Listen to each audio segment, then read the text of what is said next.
Kia ora, everyone.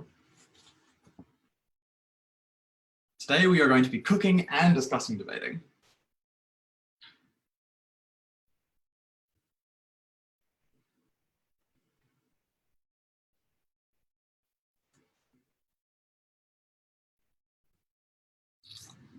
So the weather in Auckland has taken a sad turn for the worse. So I have been driven inside, but the nice thing is it means I get to chat to you about, is there a huge Auckland symbol? No, there isn't. I get to chat to you about Officers' Cup format while I cook dinner. So we'll just wait a couple of minutes for everyone who wants to join, and then we will dive in. And I'll just get out all of my ingredients. My pot.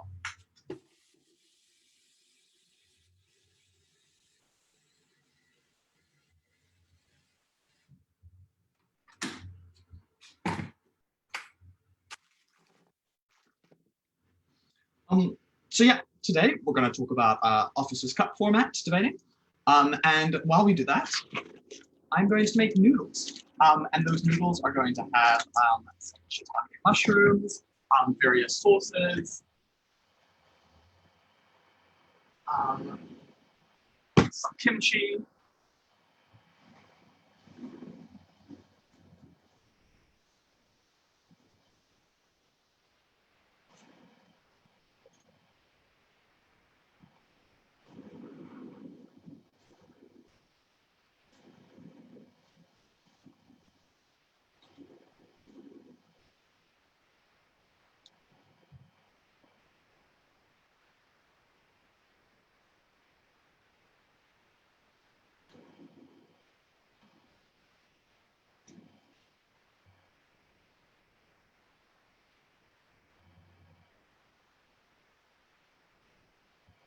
and some ginger.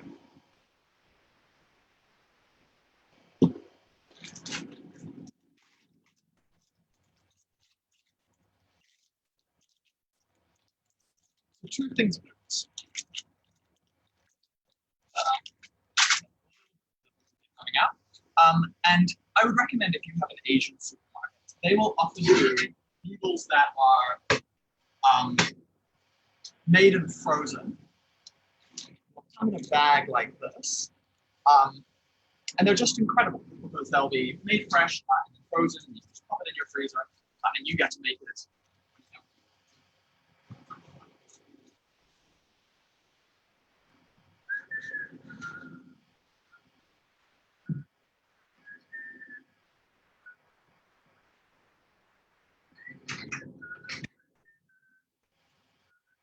So I'm making kimchi and mushroom noodles. And I've got my two sauces. I've got laganma, which is just a classic and incredibly delicious. I've got spicy dumpling sauce, which I think would make a nice addition. And I've got some Maggi seasoning. And then, of course, I've got some rice vinegar and various soy sauces to make the experience good. So discussion today will be broken into a couple of sections. So firstly, I'll walk you through what New Zealand's Officers' Cup is. And when I say Officers' Cup style or Easter style, what I'm referring to is New Zealand Impromptu Cup style. And after we discuss that, which will be, for many of you, your first introduction to impromptu debating, I'll just explain some of the things that make it quite an exceptional learning technique. So it used to be held at the beginning of the year in New Zealand, and it was very good for improving people's engagement, improving people's understanding and responsiveness of some of those underlying ideas of debating, that when you add more things to debating, like in BP and Australs, can sometimes be lost or left out of that experience. And I think what is important here to note is that Auckland is hosting an impromptu tournament very soon. So Auckland Exec is holding a tournament called the Impromptu Cup, instead of Improc, which is POC, and it is, I think, New Zealand's first ever tournament specifically for POC people. So if you are interested in that, go look at the exec page, flick a message across to the exec page if you want to get involved, if you want to help out. That is something that I think is going to be exceptional, and hopefully this seminar will be a useful starting point for those people who've never interacted with the format before or just looking to get into debate. So what is the impromptu style in New Zealand? So at its basis, what you have is, instead of your traditional 15 minutes or half an hour prep, you will only have a 5-minute prep. That is the core of what you are able to use in terms of your prep, and then you have to dive straight into the debate. And so there's only 2 speakers in each team, but unlike in BP, there's only an opening half, there's only 2 teams, and then you have replies. And the speaking times are 6 minutes for the speeches ordinarily, and then 3 minutes for the replies, swapping the replies as you would in a normal 3v3 setting. So I'm just adding some boiling water to my noodles. I'm turning off the heat. The second interesting aspect of it is Easters uses a particular technique for motion selection. So in 3v3, you'll have your 3 motions, and you'll be able to rank them 1 to 3, vetoing the one that you don't want to do, and then indicating out of the 2 remaining ones, which would be your preference. Easters does something slightly different. So you get 2 motions. A coin is flipped, and then the team gets to decide, that wins the coin toss, gets to decide whether they want to pick motion, which means that they get to pick which of the 2 motions they do, or get to pick side. And traditionally, the team that wins always picks side, because that gives you an advantage in terms of being able to choose the side that is more intuitive to you in the end when you're presented, rather than the advantage you get when you get to choose the motion that is more favorable or you understand more. And you get 1 minute to pick the motion. So the team that has lost the coin toss traditionally will spend a minute figuring out which of the 2 motions that they want to do, and often these motions will be interrelated. The judge at the end of that minute will ask them, which of the 2 motions would you like to do? And they will say, we would like to do the first motion, this house would ban drugs. There is then another minute in which the team that won the coin toss and decided to pick sides is able to think about which side of the motion they would prefer. And there's a little bit of a technique here in that you never tell the team, well, in fact, you shouldn't tell the team what motion you picked or what side you've picked before your minute has elapsed, which often leads to a very interesting situation for the team that end up picking motion, in that they will have picked the motion to almost 2 minutes before they find out which side they are. So there's a little bit of a strategic game there in terms of how do you prep when you don't know which side you're on? How do you cover enough ground to make sure that you're saying intelligent things? Well, you're thinking about intelligent things before your 5 minutes is up, and before your 2 minutes is up, and you need to actually start preparing your motion in a way where you actually do know the side. Just adding a bit of olive oil to my mushrooms. So then, once you've picked motion and side, you will then have 5 minutes, and at the end of that 5 minutes, the first speaker of the affirming team needs to start speaking. And I do not need to tell you that that is a very short period of time before you dive in to the debate as a whole. So that, in its essence, so there's no points of information, unfortunately. I think it'd be a lot of fun, but that, in essence, is the New Zealand impromptu style of debating. So why is it something that is cool? Why is it something that we think that other circuits should look to adopt, or if you're looking to participate, trying to figure out ways that you can come and help out when New Zealand runs tournaments that are similar. Impromptu style of debating teaches you very quickly to isolate what the right argument in a debate is and try and make it in a way that's incredibly clear. Because the big problem within impromptu debating isn't necessarily the inability to generate material and generate content.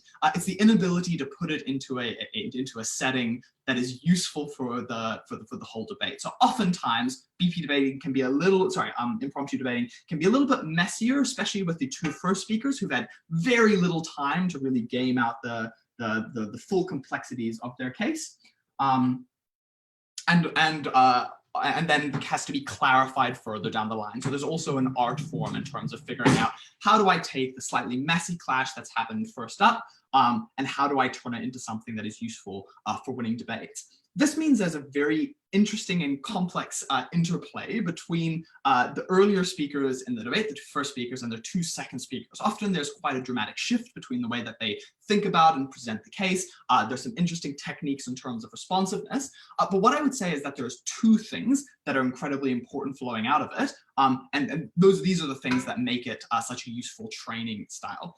The first is that there's an incredible premium on responsiveness in officers' cup debating, because often the arguments that are articulated have gaps. It naturally opens up. It's like sevens rugby, where there's just not enough people. And so you've got the opportunity to really do damage to the opposition's case, or to push through ideas that the opposition simply hasn't thought through clearly enough to respond to. And often that lack of responsiveness is the thing that drags teams over the line.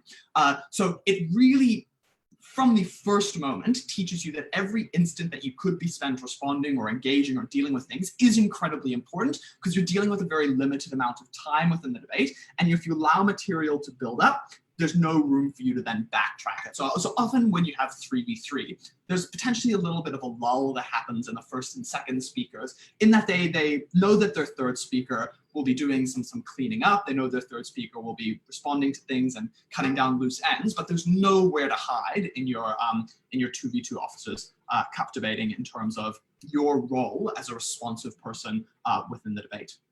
The second thing, of course, that it teaches you is to try and figure out what the most compelling and clear harms are, identify them, explain them in a way that's very simple to the adjudicator. Because when you go for overly complex material, that's when things start breaking down in the impromptu cup style.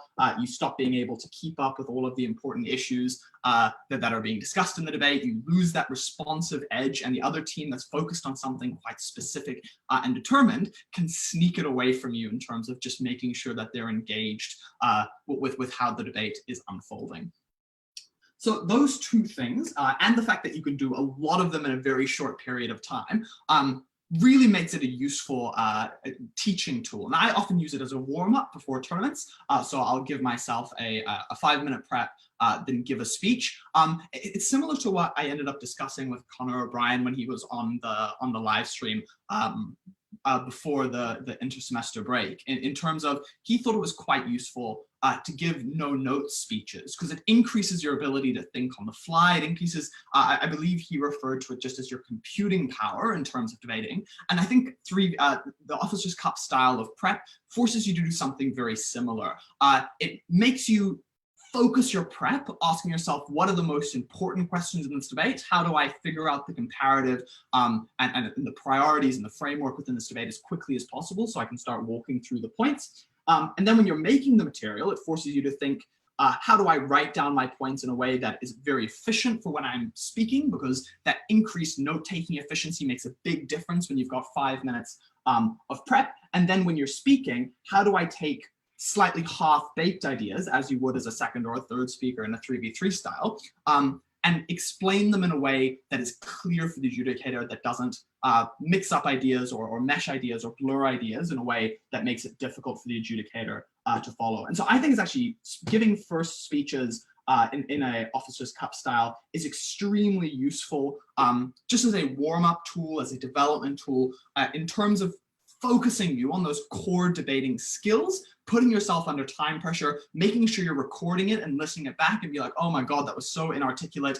This is how I would have done it. So building that idealized version of those speeches in your mind that you can hopefully be able to start using and reproducing in the future. And yeah, forcing you to hone in on those particular ideas and those particular skill sets. That, of course, is just the first speaker. I also think there's some useful stuff that comes at second when you are speaking second. Obviously, that's not something you can practice by yourself, but speaking second at Officers' Cup also introduces you to some core skills very, very quickly. And I think that the skills that it is most useful for, as opposed to, say, what you'd get if you're just doing an ordinary 3v3 debate, and of course, once again, the fact that you can do like 4 of these debates in 3 hours is something that is very, very useful. It forces you to take half-baked ideas that come out earlier within the debate, and then close them off, finish them, develop them, extend them, shape them in a way that's very, very pure. Because often when you just have 5 minutes to prep, you will figure out the true direction that your case needs to go after 6 minutes of thinking. So your first speaker will be up there walking out the case that you've prepared, and you'll be like, oh my goodness, no, this is where we need to go. So it focuses you on how do I fix the poorly explained parts of our case. So if you've got the same broad case direction, there will be stuff that is missed by your first speaker because they're working on incredibly short time scale. They're trying to figure out how to just put one word in front of the other rather than figuring out all the technicalities of the case. And it forces you to be quite good at saying, okay, this is what was the case that came out from our first speaker.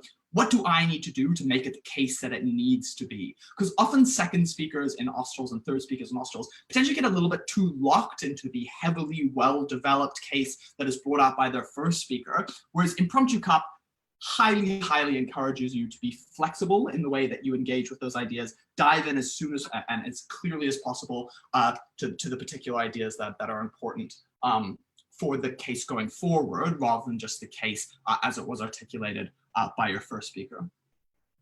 So that, I think, is the useful things to be, well, why it's like a useful thing within debating to make you into a better debater. And also it's a huge amount of fun because everything is super short. You often get to run things that are a little bit half-baked and neither team will really be able to figure out. Sometimes it can go poorly and it becomes very messy, but it forces you to prioritize those skills that lead to clean debating. It forces you to make things as simple as possible. And those are things that everyone should be emulating even when they then go back to their 3v3 lifestyle. I'm just going to slice some kimchi. So if you have any questions about New Zealand's Officers' Cup, if I wasn't clear about anything, please pop them in the chat and we'll be able to discuss them as we go along. So what I'm making here is for those who have just joined, I'm making noodles that look very pretty. I'll bring some noodles to that. I'm not sure if you can see this. So I'm making noodles, and then I'm frying some shiitake mushrooms, and I'm going to slice up some kimchi and have it with la goma and a bit of vinegar. So I've got this enormous jar of kimchi that I have almost finished. I probably eat too much kimchi. Kimchi is very yummy.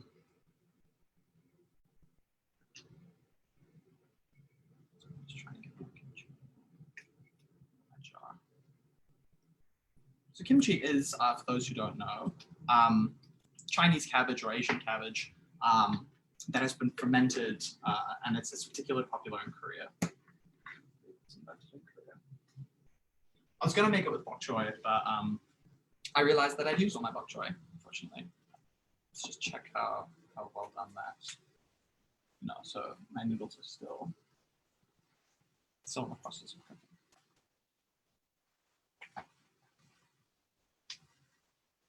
And after I'm finished chopping this kimchi, we can have a full discussion of, well, potentially more useful for people who've done Officers' Cup before, but what are some of the tips and tricks that can make you into an effective Officers' Cup speaker?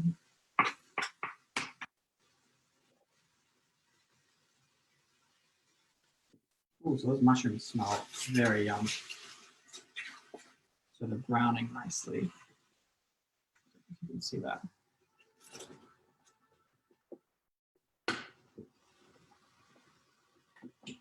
Just get some garlic.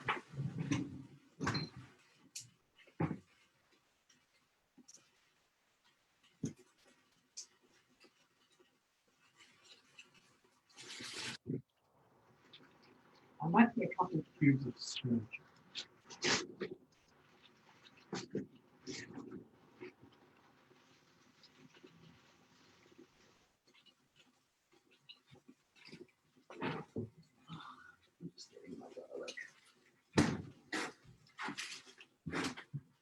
So I have a huge thing of garlic here.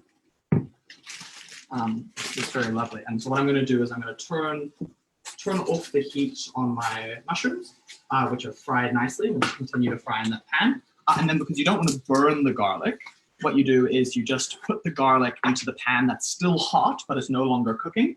And that normally allows it to cook to like the ideal level before you throw it into the noodles. So I put a lot of garlic because I really like garlic. So my noodles are just bubbling away. Let me move this so you can all have a look. That's the sliced kimchi, the various ingredients. And I'll add some lemon juice and various whatnots. But there is just almost nothing as delicious as a garlic and mushroom combination. Okay, so let's chat being an effective Officer's Cup speaker. This is potentially more useful for those people who've done Officer's Cup before, but I think it expresses, as I was speaking about earlier, some like basic skills in debating that are important to hone. So what we'll do is we'll firstly discuss what makes a good first speaker and a good second speaker and a good reply speech in Officer's Cup. And Officer's Cup is actually probably a little bit more dependent on which side you are than a lot of other styles, because obviously there's a very short turnaround for the first affirming, a little bit more room to play with things. If you're first negating, at least you've got a case to push off against. And so there's a little bit of a difference there in the way that you treat things. And obviously dealing with a neg block as well, you have to be quite on your toes if you're affirming team. There's a general conception that speaking neg is easier than speaking affirming in Officer's Cup. I actually don't think that's true. I'd be interested to see if it statistically plays out, but there are many affirming teams who've won finals and have done very well. So it's definitely not an insurmountable advantage that's given to the affirming team. So what makes an effective first speech? So your role as a first speaker in Officer's Cup has to be with the mind that there's no time to mess around. And often what happens in a 3v3 style, you'll adopt a little bit of a broader approach because your idea is to try and get things down on the table, see where they end up, get to roll with them, and you can spend a little bit more time. Well, actually, I just think it's wasting your time. I think people give themselves more latitude to waste your time in 3v3, and then that naturally gets covered up by the work that your later speakers do. I don't think there's any room to do that in Officer's Cup. So I think when you are a first speaker, what you need to have in the front of your mind is I need to convince the judge of what I'm going to do to win. I'm going to run a narrow, clear, clean case. I'm going to try and do the mechanistic aspects of debating and the formalistic aspects of debating as well as I can within the limited time, because messiness is something that kills you. So as a first speaker, I'll do the same thing I'll do for prepping any other case, but I'll have to I'll force myself to pare back some of my creative instincts. And transitioning from Australs to Officer's Cup is always a bit of an extension. It is always a bit of an evolution, because when you go to Australs, you have it in the back of your mind the wish to spread a little bit, to fill up your time with more material and more case. And so the instinct that then happens when you're prepping is to do the same thing at Officer's Cup. And what happens is you run out of time, essentially, to make the material. And so you make the material in a half-baked way. It is very important then to pick focused, clear, very specific cases that sometimes actually abandons material that would, in a different debate, would have been useful to talk about, because you, in 6 minutes, simply do not have the time to explain it in a way that's efficient. Because remember, when you're speaking of 5 minutes, you're naturally going to be less efficient than if you had some time to think about the case and what you want to say in it, as you would in an Austral-style debate. And if you're able to establish that really early, I want to prove one thing to you, adjudicator. It's important for this reason. I'm going to firstly tell you why it's important. I'm going to secondly tell you how we get it. And then thirdly tell you what exactly the impacts are. That puts you on a very good front foot in Austral-style debating, in Officer's Cup-style debating, because there'll be other teams and their instinct will be go broad, and they'll end up not proving anything in the debate. So make sure that you've picked something that is provable within your speech, and then try and force yourself. So I even adopt like a very rigid structure within quite a rigid structure, or I try and hold myself to a rigid structure in my first speeches. Because also remember, when you vamp in an Officer's Cup style, like it's easy to vamp when you've got the rest of your speech planned out, because you'll be able to vibe how long things will be taking in your speech. It is dangerous to vamp at a first speaker, and by vamp I just mean to talk off the top of your head, to add and establish more things, because you can lose track of time, and then suddenly you've spent 3 minutes talking about something, and at the end of the point, because you're just thinking of it as you go, it turns out it's not particularly useful, not particularly relevant. You do not want to be in that position. You want to make sure that you are disciplined and hold yourself to the material that is useful, to just proving the limited things that you want to prove within the debate. So first negating, as the first responsive speaker, needs to be aware of the focus that is coming from the first speaker in the affirming team, and then make sure that they're addressing that core contention. Because if you don't respond to something in Officer's Cup, you are going to lose. So make sure you have a clear response to each of the ideas brought up in that first speaker's speech, because remember, the second speaker is naturally going to be delivering a way more efficient version of that point. Oh, that's very good. A way more efficient version of that point. So I've got my noodles. And if you leave it unresponded to, it could come back and bite you. So I'm just going to pour this out.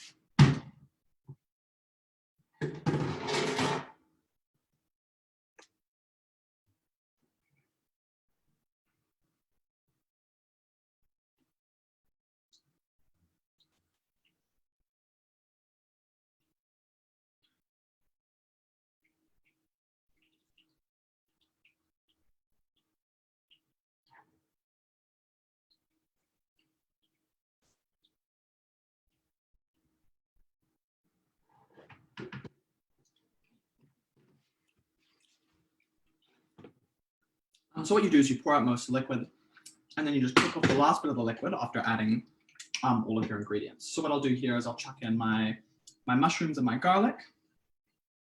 They've been roasting. Well, frying. That smells lovely. I'm going to throw in my kimchi, which will give everything a lovely red color. And then I'm going to take my spinach. Throw in my spinach. Just a couple of cubes. Because Auckland is in lockdown, I'm running a little bit low on my normal supplies. So normally I'd cook this with some bok choy.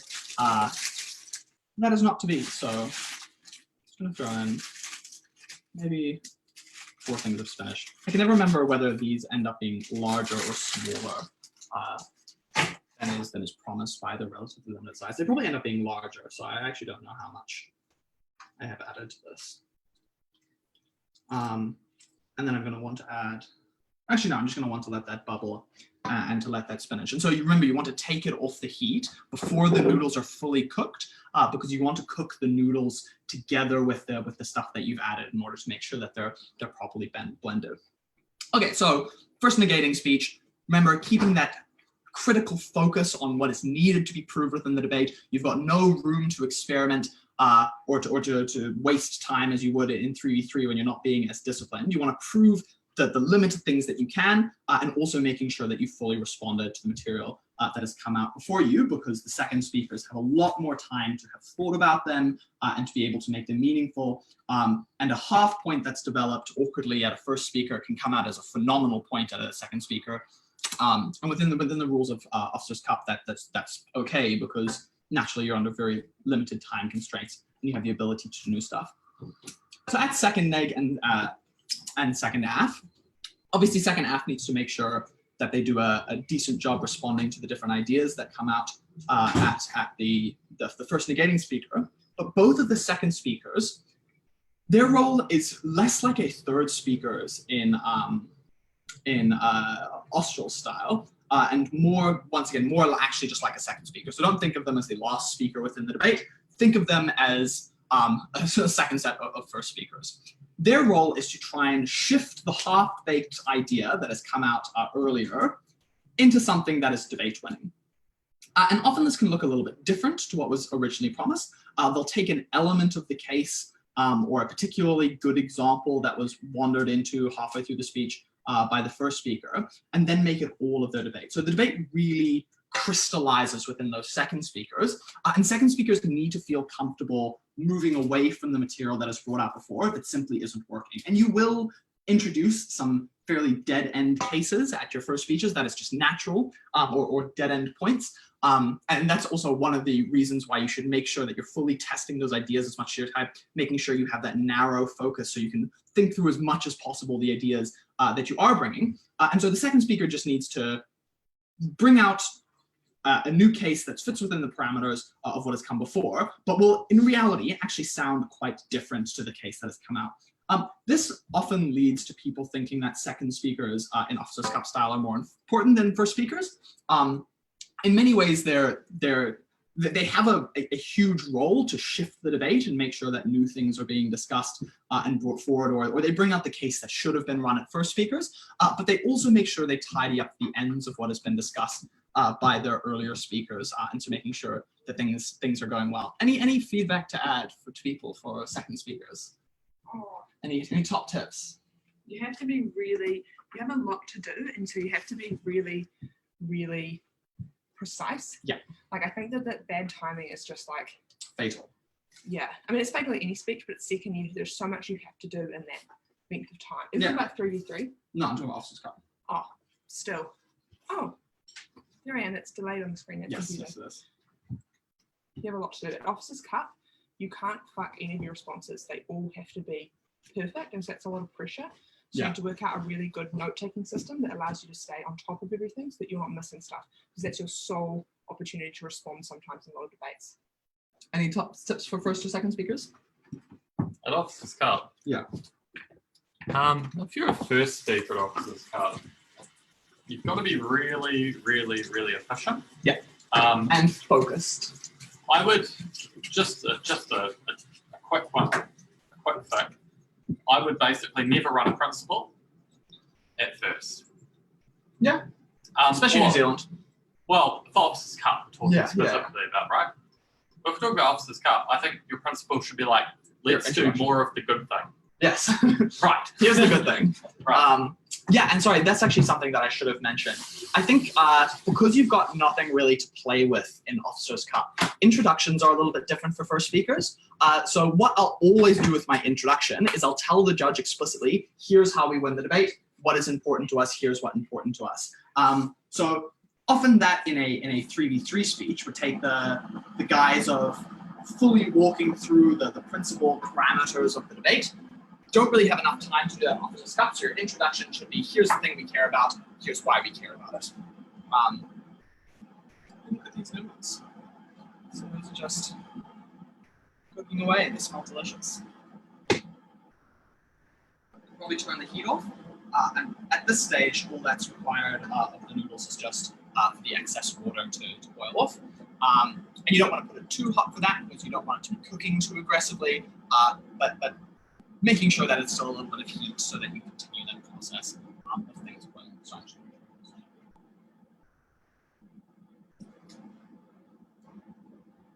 So that brings us to leaders' replies. And leaders' replies are more important in Officers' Cup than they are in any other circle. Way more important than in 3v3, because obviously they just make up a significantly greater proportion of the debate, and they are trying to reconcile often messy ideas that have come out earlier in the debate and try and turn them into something that could be debate winning, could be effective within the context of the debate.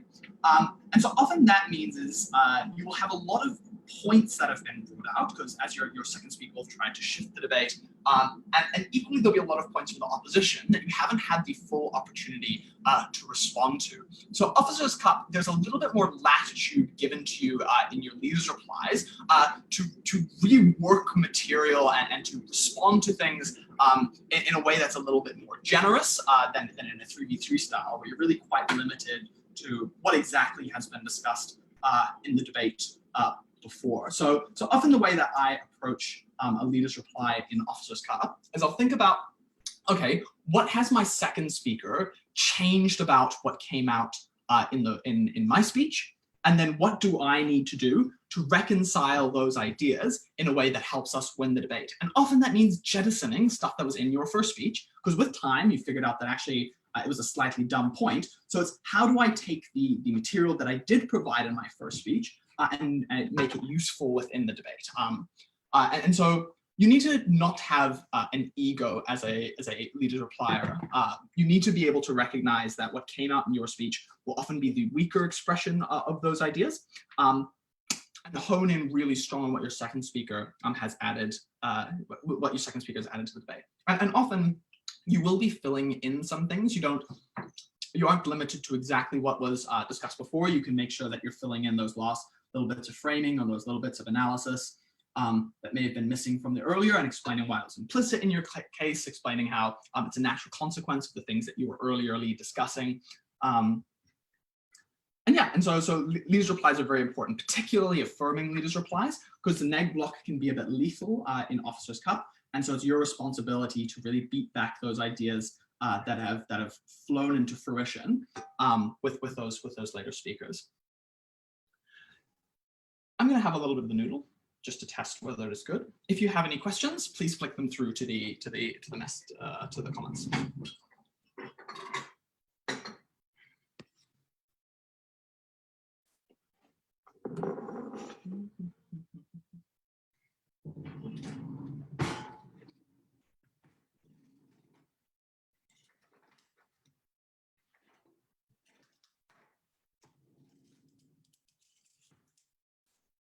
Uh-oh. So it's having trouble playing the video.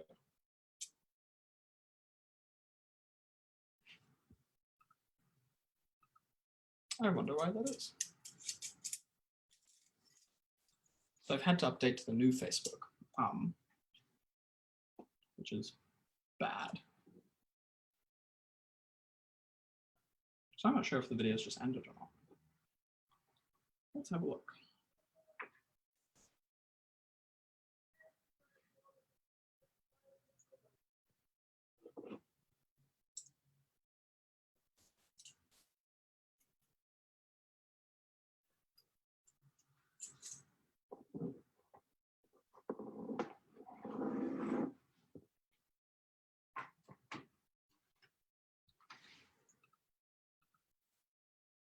Okay, it just says, sorry, we're having trouble playing this video.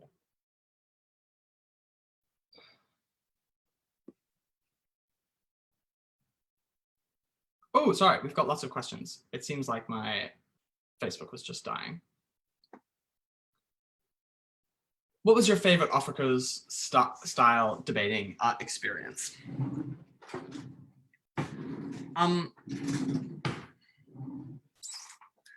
I think for me, there's been a couple of experiences actually debating against quite similar, against the same Victoria team a couple of times across my debating experience. And often, all the time, it happened to be on the those wild out there motions that are a little bit like Black Mirror-y, and then they're just really fun to do. I think, like, one of the awesome things about Officer's Cup is because things aren't really set in stone. It's not like the brutal, bruising stuff that happens in Austral style, where it's just like fighting down the line on every single thing, as opposed to lots of new ideas and lots of flexibility and trying to rejig and being constantly very surprised by the attacks. It's quite difficult to predict what's going to come out from the opposing team, especially if it's a motion that's a little bit out there. And so I've just had a couple of debates with the same teams where they've just been just a joy to be in, like constantly being impressed by the quality of the responses that were added, and the new ideas that were improved within the debate. And I think Officers Cup just gives you a wonderful opportunity to have awesome debates and debates you really enjoy. So I'm going to take a photo of my noodles and I'll post them on the chat. And yeah, so I think those would be my favorite experiences. And also there's so many debates. So even if you have bad debates at Officers Cup, you will undoubtedly have good debates. And you will also you'll also just debate against a dizzying variety of team qualities in a way that sometimes you don't at other tournaments. Because at Officers Cup in New Zealand, because the debates are a little bit shorter, we can fit 8 debates into a 3-day tournament, 8 in rounds. So that's quite like extensive.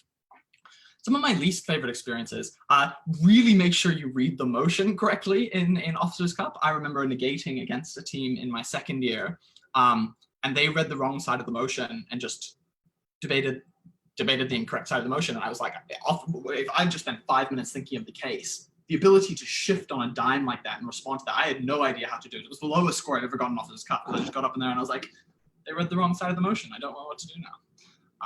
So that was tough. When pro-amming in impromptu, what position would you recommend going? This is a good question. So I think if you're learning, you should probably go second.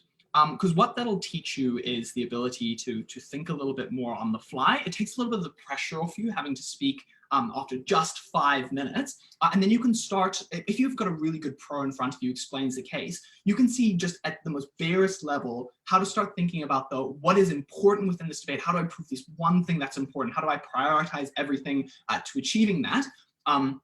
And then obviously before you get up, your pro will be able to speak you through, okay, here's what I think the problems in the way I presented it were. Here's how I think you should pivot.